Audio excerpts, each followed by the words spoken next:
energy.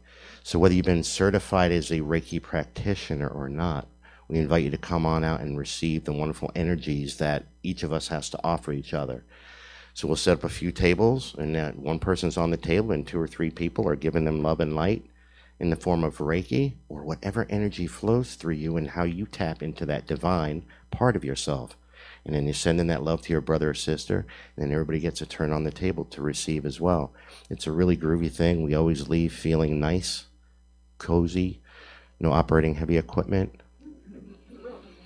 So it's always a love offering, and no one is ever turned away. So if you're thinking, well, I can't come because I can't, pay $5, but I'd really love some energy work, please come. It would break the people's hearts in here to think that you stayed away because of that. So that's tonight from 6 to 7:15-ish. That ish is always happens on diversity nights.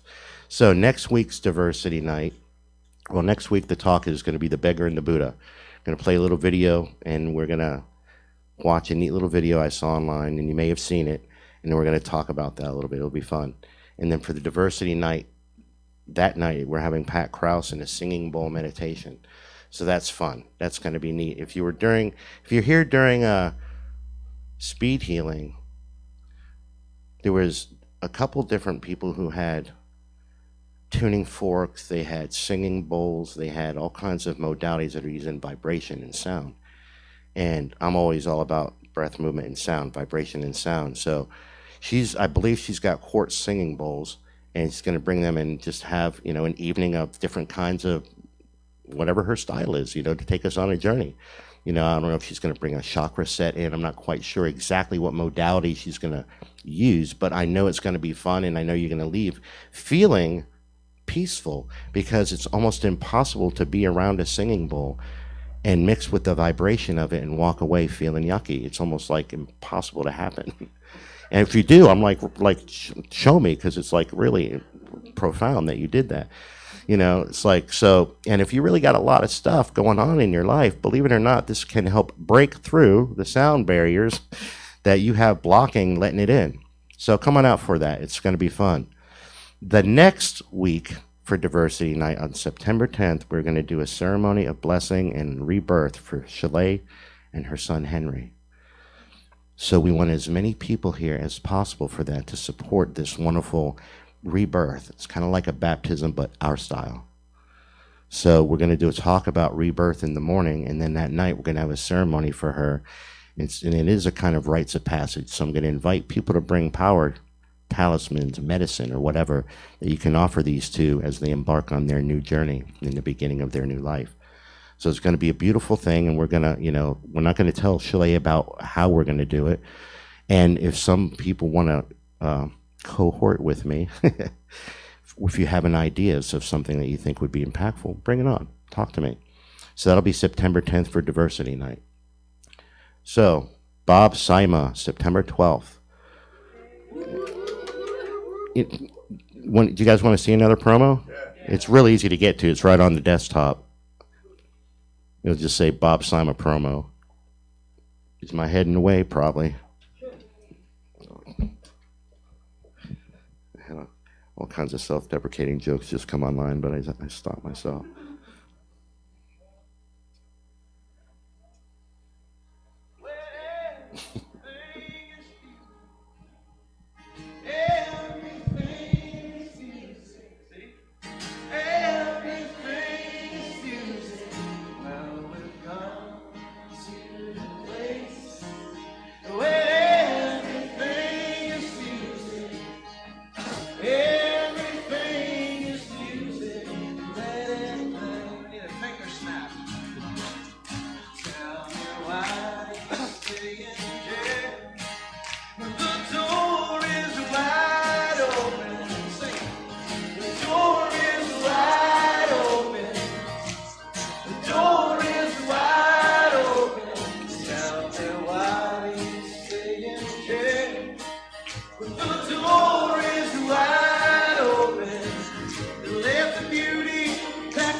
Stop.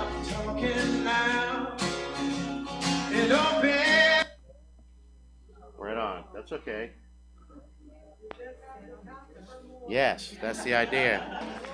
And Thank just you. like, so you know how fun it's We're going to gonna be? go live. I was like, his voice got really high. That sounded like Donna Frost. Yeah, it was. Oh, I didn't see. So September 12th is a Tuesday evening. So it's, you know, definitely. September 12th is a Tuesday evening. It's definitely like an odd time for a concert right in the middle of the week, but I promise you that you'll enjoy it. It's like he's so diverse. It's like we have all these albums. We're talking about this all the time that, you know, if your device, whatever you may have, is on shuffle, you're going to hear a different song, a different feeling to it, and then you're going to recognize, wait, that's Bob too. He's got all these different styles. And he brings it all together lyrically with magic. We sing peace signs and laugh lines at the end of every service as we're putting love and light into each other, all you healers. That's what that ending circle is. We put love and light to each other, singing that. When he found that out, it just delighted their hearts. You know, you guys started singing just from the video. Do you know how much it's going to make them feel great when a performer's up here and you just start singing along because you know their stuff? That creates the energy in the room, and that's why these performers want to keep coming back to the pod, because of the energy that we put out during it. So invite as many friends as you can. If everybody that are invited comes, I think we're going to have 25,000 people here, because we had a marketing meeting yesterday. And again, thank you for all the people who showed up in the marketing meeting to help us get ourselves out there more and more. And that's one of the things that he did, was promote the heck out of the Bob Simon concert. So it'll be for real, standing room only, and we'll have a blast. We'll open the doors and we'll just, like, who cares if it's hot? We'll just have fun. So that'll be Tuesday. The love offering for that is suggested consciousness contribution of $15 to $30. Everybody is always welcome. The tides turn in our lives. The scarcity moment may be on your side of the table, when the abundant moment may be on my side of the table, and vice versa. So know that we're always going to be taken care of for events like this. Treat yourself to it. It may just be what pops you into that next step for you that brings you back on the abundant side.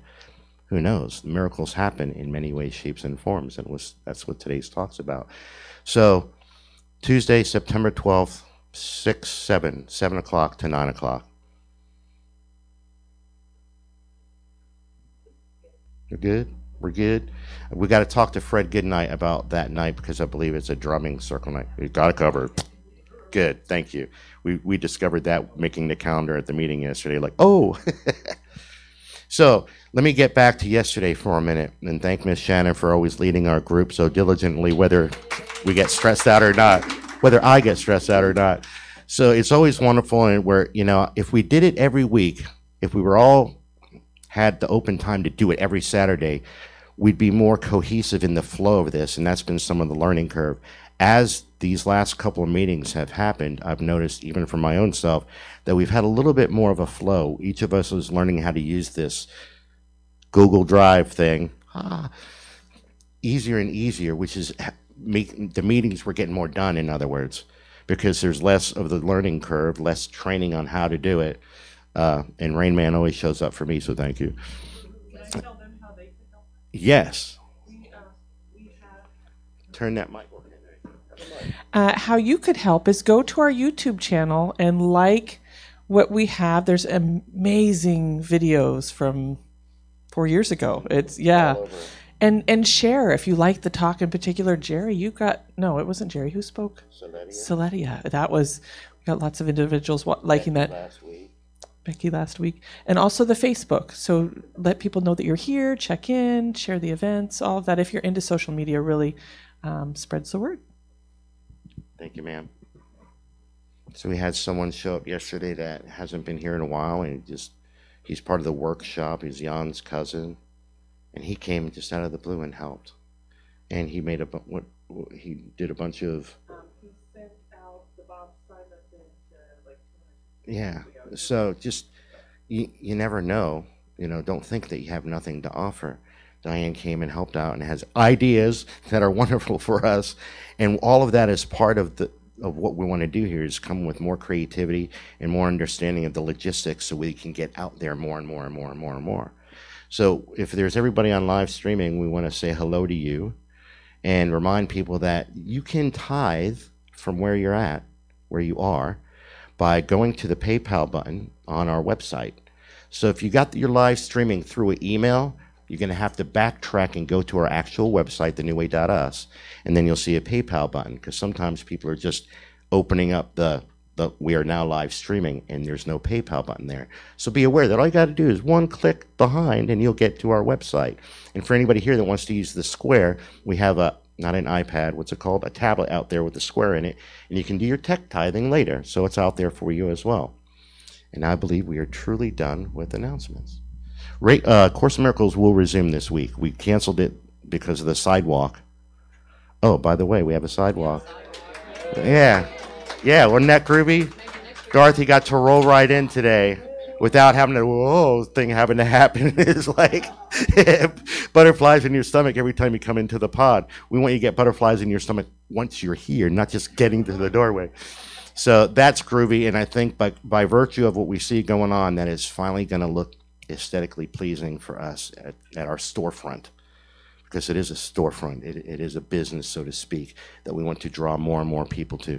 That's what Shannon's been pounding into our brains, to treat it this way in a lovely way, to treat it this way and to market ourselves this way. And it's all for us, we're a metaphysical community. So for me, on the logic end of it, it's only logical that we approach this with all the metaphysical values of creating the reality we want while doing the logistics that Shannon knows about to navigate the planet. The 3D world of how this functions, because we know that utopic society we'd be all provided for. We have to do it this way while on the planet until we change the minds of one and one and one, until all of this is a history lesson. Like we were talking about yesterday, well, someday they say, workshops? What were workshops, and what were therapists, and what were campaigns and fundraising?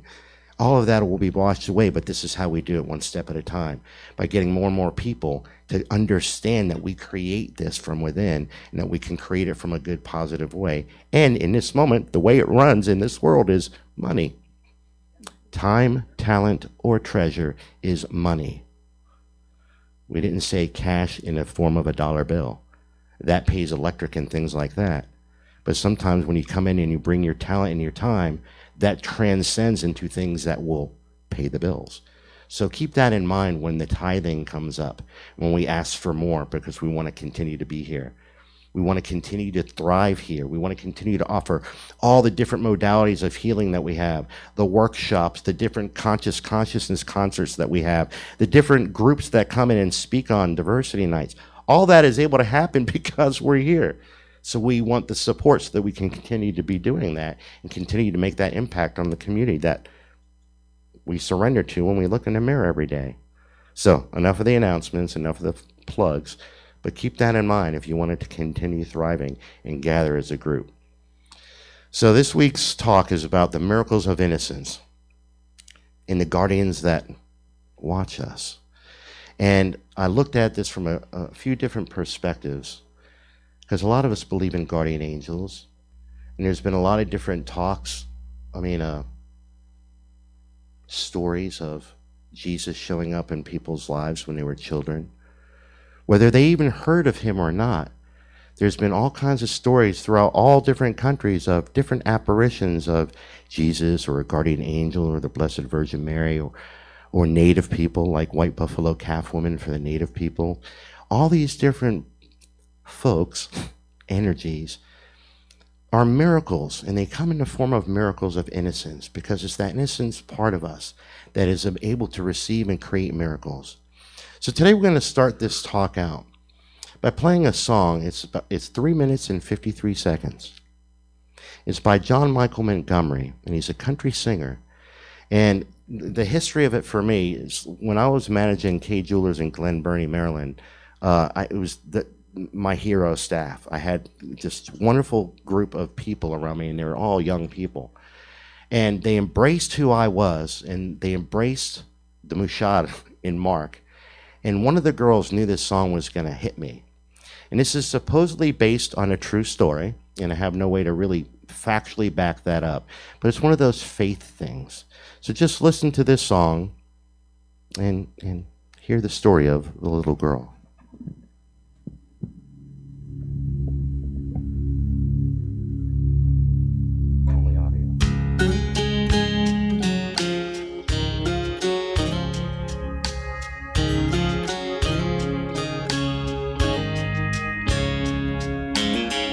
Her parents never took the young girl to church, never spoke of his name, never read her his word.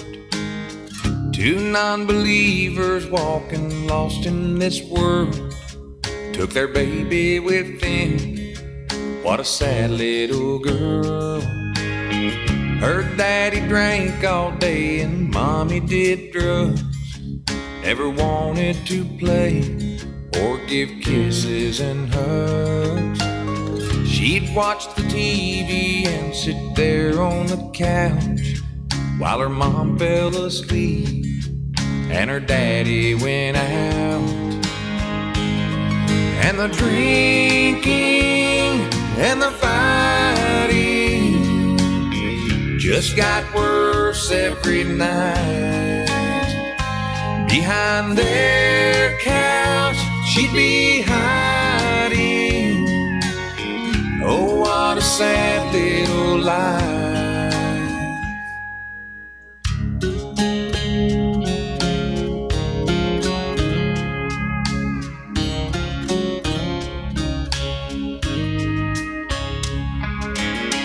And like it always does, the bad just got worse with every slap and every curse, until her daddy in a drunk rage one night used a gun on her mom and then took his life. And some people from the city took the girl far away to a new mom and a new dad, kisses and hugs every day.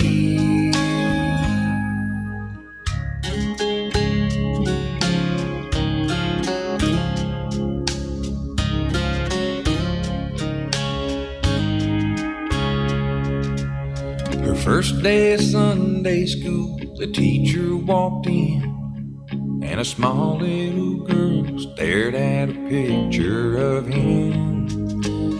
She said, I know that man up there on that cross. I don't know his name, but I know he got off, 'cause he was there in my old house and held me close to his side as I hid there behind our couch the night that my parents died.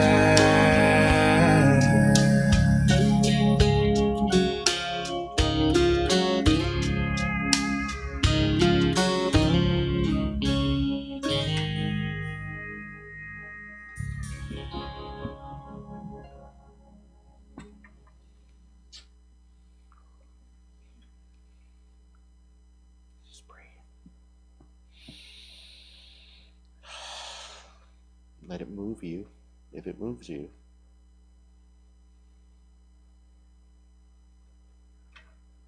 It doesn't take much for me to get moved by stories of love.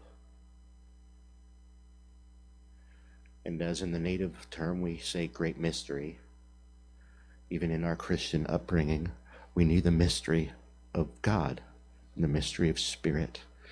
And all these things are these wonderful, mysterious things that happen throughout our lives. These miracles of innocence, that we are not alone on this journey. How many times in our lives have we seen that crossroad that if you looked retrospectively, you're like, I must have had an angel with me? How many times, just as a little kid, we went sledding at the dump, which the beautiful white snow hid the jagged pieces of metal underneath, that divine angels just guided us around and over and past. All the little children, you know, the picture of this talk, which I forgot to make a graphic to put on the wall, but that iconic picture of the guardian angel as the two kids cross the bridge. I remember having one in my bedroom as a little kid that was in my eldest brother's bedroom when he was a little kid, and then Lisa and Michelle's bedroom, and it was just that guardian angel one. And a long time ago for me, when I was about to embark on a new part of my life and a new journey, leaving Florida and going up to Maryland, Catherine, Scott's former wife, who since passed, was into the diffusions and the 3-in-1 and done a lot of work with me when I was sick with TTP, and I'd never shared this with her, but she knew this part of me, and it came up in a diffusion one time, and right before I left, she presented me with that same iconic childhood picture, but on like that stained glass type glass so you can put it in a window, and I still have it, and now it's in Rose's room. And what a joy it was for me to have that in my baby's room as Rose was first coming into the world, to know that all the medicine that was in that was also the love of my dear friend that got to be that guardian angel. But all the different stories in our lives, to look back retrospectively, and not just the silly times when we were kids, but to know those times when you were visited, to know those times when somebody was there and was that guardian angel for you. Somebody beyond your vision, beyond what you can see in this physical world, came to meet you in that moment and take you through that journey, take you through that either pitfall or that challenging moment in your life, or that time that was really scary. It's like, I know people in this room that have had their moments with Jesus as children. I know that when I was a little boy and my mom died, I remember the visit. It took me a long time. It took me workshops and meditating and all kinds of stuff to happen to unlock some of the memories that fear wants to cast aside as disbelief and doubt and impossible to happen. For who are you to be worthy of being visited by an angel or Jesus or anybody? But our innocence doesn't have all that. Our innocence doesn't get in the way of the fear. It doesn't get in the way of the love, I mean. It just allows it to happen. And like that story depicted, whether she ever heard of him or not, he showed up for her. And that's just one energy. We're very endeared to the Christ energy, to the stories of Jesus that we learned, to the medicine of the man, to the message of the man. But there's been, in his words of go do greater works, everyone has been that for someone. So as we look at the guardian angels in our life, and to be able to realize that there's moments in your life that they've showed up for you, to take that moment to look back. And when was it? You know how many doorways we have and windows we have to leave this physical world? And some of them you may really be aware of. Like, I'm aware when I had TTP, that was a window right in my face. But there's a lot more throughout my life of those near misses and traffic accidents, and those times where you would have gone tumbling down a set of cement steps that would have ended your mortal coil.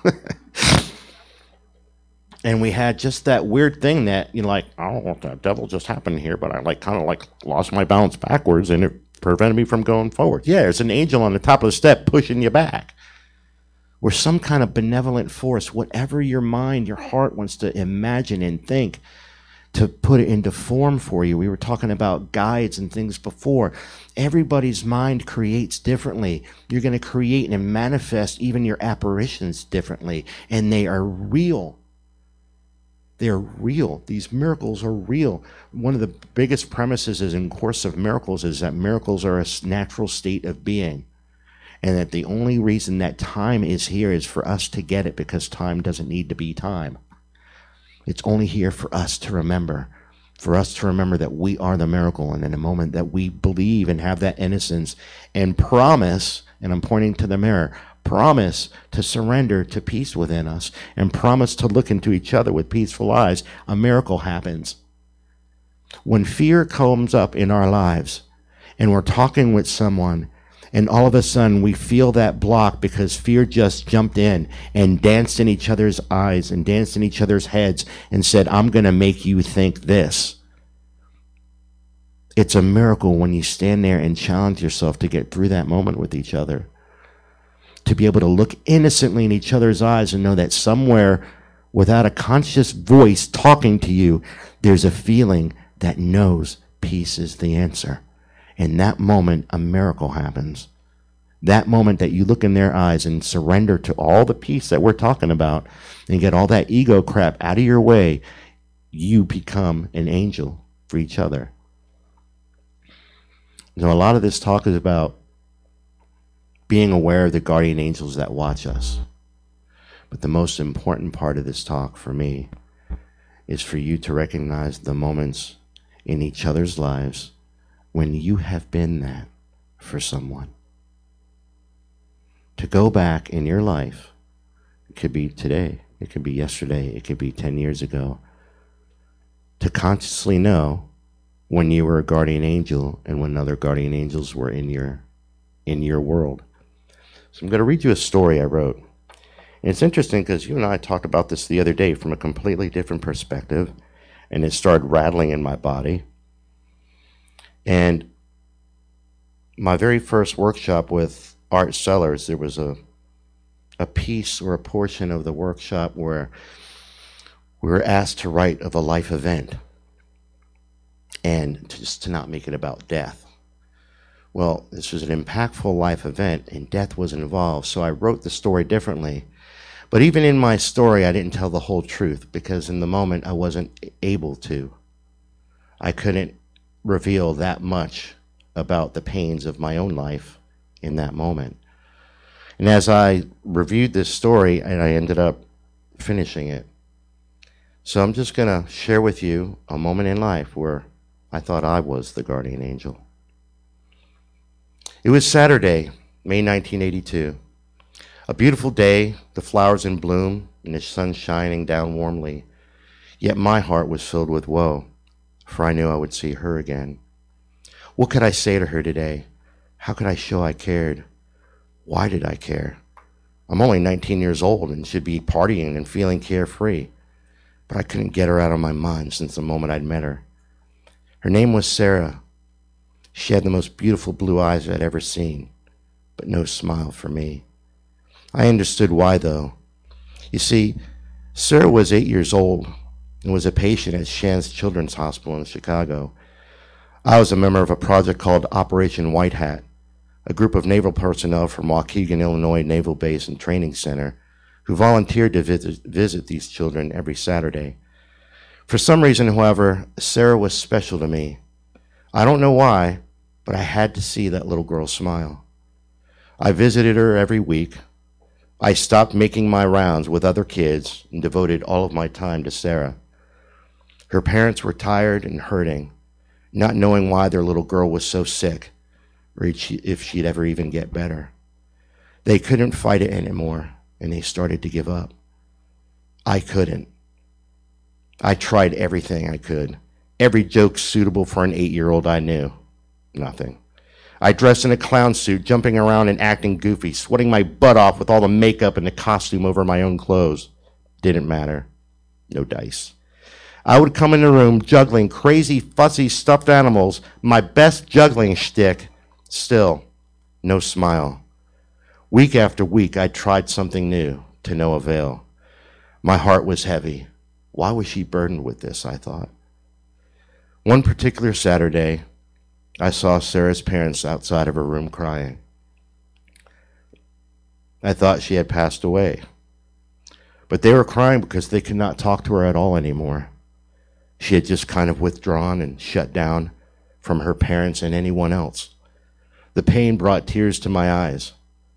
What could I do to get through to her? I went in to see her, and while on my way in the room, I tripped over an extra IV stand to the side of the door, crashed into a chair in the corner of the room, causing a picture on the wall to come crashing down on top of me. As I now lay on the floor between the now upturned chair and the wall, the tipped over IV stand, and the picture on top of me. A true Calamity Jane. Feeling a little embarrassed about my graceful entrance, I started to get up and sheepishly collect myself. Suddenly, I noticed a sound I had never heard in this room before. It was a child's laughter. I was in shock. I got up and turned around completely to see Sarah laughing and giggling at me hysterically with a smile so bright it came beaming out of those sparkling blue eyes. Her parents heard the ruckus and came in to see what was the matter. They reveled in joy at their little girl's newfound smile, and for the first time, in what had seemed like an eternity for this 8-year-old little girl, did father, mother, and daughter hug, laugh, and cry all at the same time. Sarah had a rare form of acute childhood leukemia. Her doctors could not stop the Goliath disease from rapidly taking over her weary, pint-sized body. The next 2 months for Sarah would be her best and her worst. During the last 8 weeks of visits, did I see a new little girl, one who smiled and laughed and was being silly just like other little kids, amidst the rapid declination of her own health. She and her parents had missed having fun time together ever since she first became ill. With the worry and the woe, and her feeling bad all the time, it was a nice treat for them as a family far away from home to be able to act a little normal, have a little fun, even if it was still in a hospital room. It was August now, and Sarah's body was weak and exhausted from fighting. I went in for my normal visit. Little did I know it would be my last. Sarah died that day while her parents and I were in the room. I started to leave to give their privacy as the doctors and nurses were telling them that she was slipping away, and it was time to say their goodbyes. But before I could go, both Sarah and her parents told me to stay, saying I had become part of their family. Sarah was growing weaker, harder to talk and more difficult to breathe. But before her breath left that tiny little girl, she reached out to me to come closer. And as I did, she simply said, "I love you, Marky."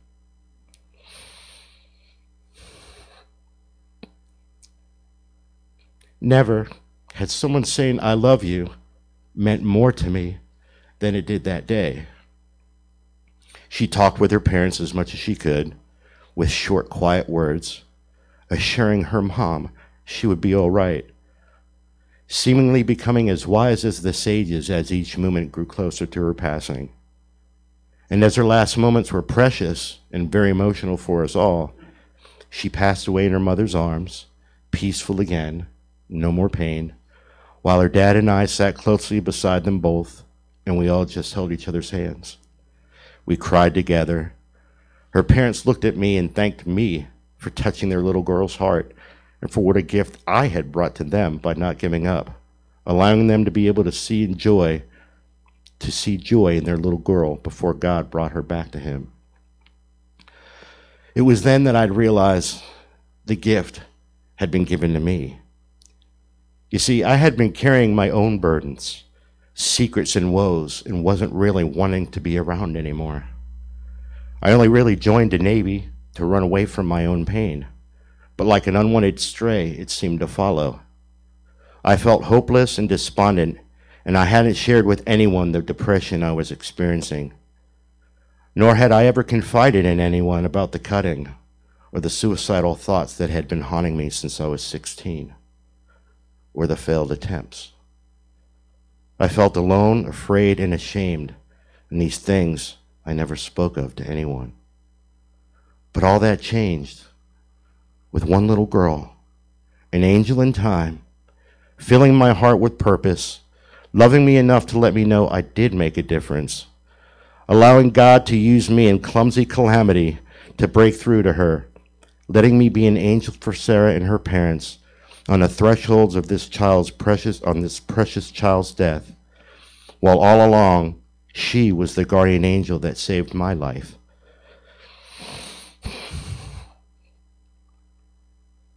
Giving me the courage to continue through all my pain and fight like she did, so I may continue through the doorway to what would be my life. Goodbye, Sarah. Thank you for loving me. The enigmatic part of this story is all this began because I had a crush on a girl I met on base in school. And she told me about this Operation White Hat thing she had heard about on Saturdays and that I should come too. She lasted 2 weeks and quit coming because it was too hard for see the little kids go through so much pain. I don't remember her name. I never saw her again on base after that. Perhaps she was just another guardian angel in time, guiding me on my path to Sarah and to the rest of my own journey. Aho.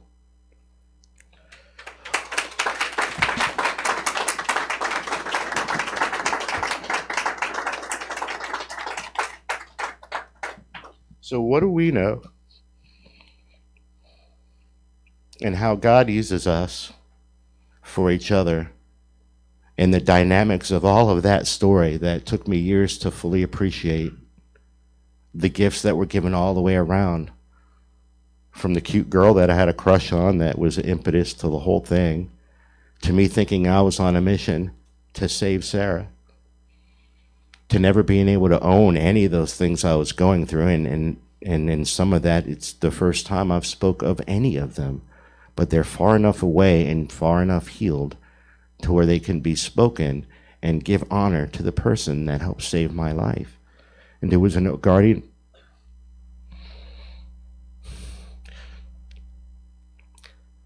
angel for me that stayed with me. I don't even remember her parents' name. They were from somewhere in southern Missouri. And Chicago was a major, teaching university. It's kind of like St. Jude's.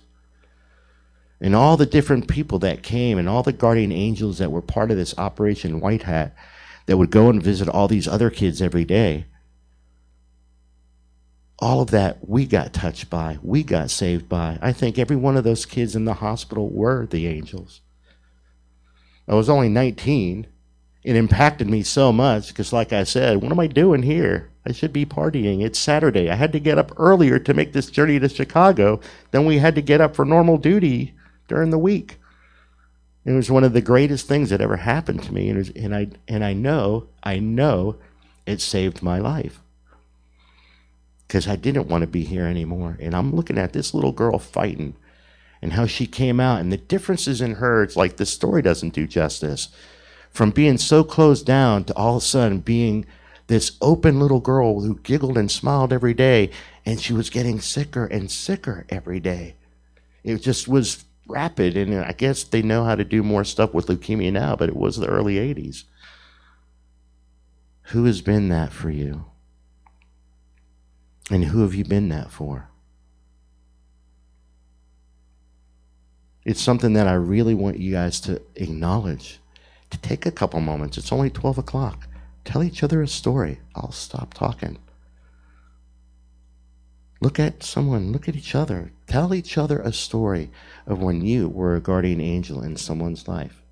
Don't judge about how big or small it has to be. I just want you to own it.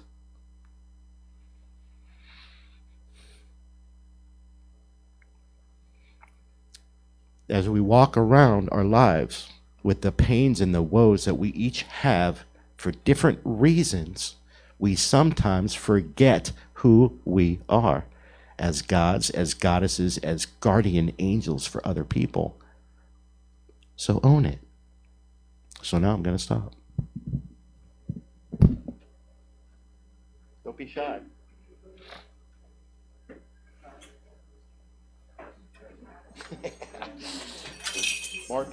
Mark throwing them to the wolves.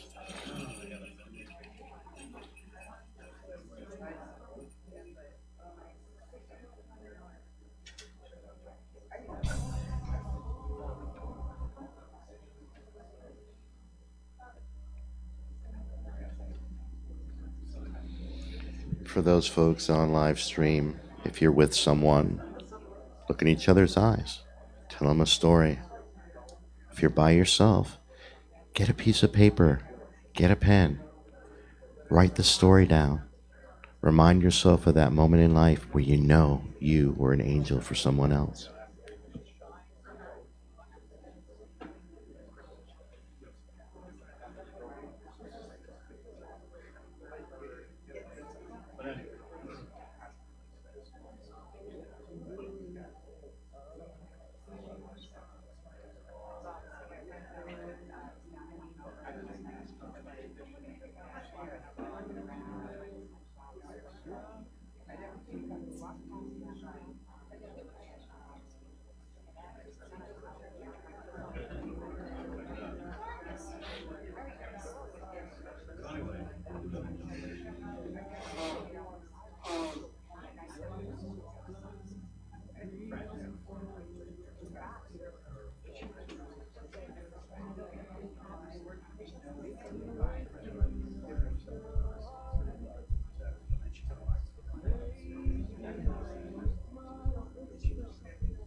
Give yourself about another minute and then we'll come back together.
If you guys want to come on back, this is always the hard part, getting them back.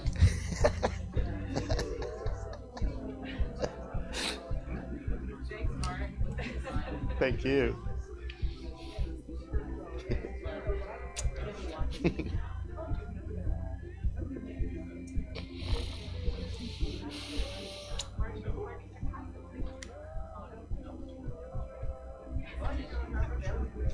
There's some on the table right there.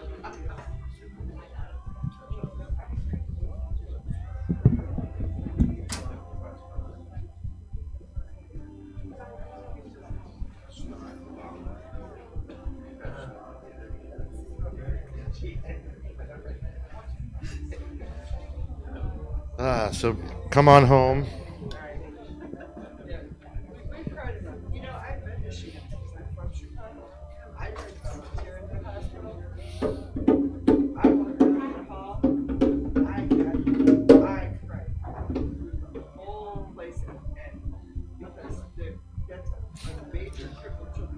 Some of those kids were born there and lived there their entire lives. Yeah, it's really, you have to see the place to understand it. But it just takes everything you have.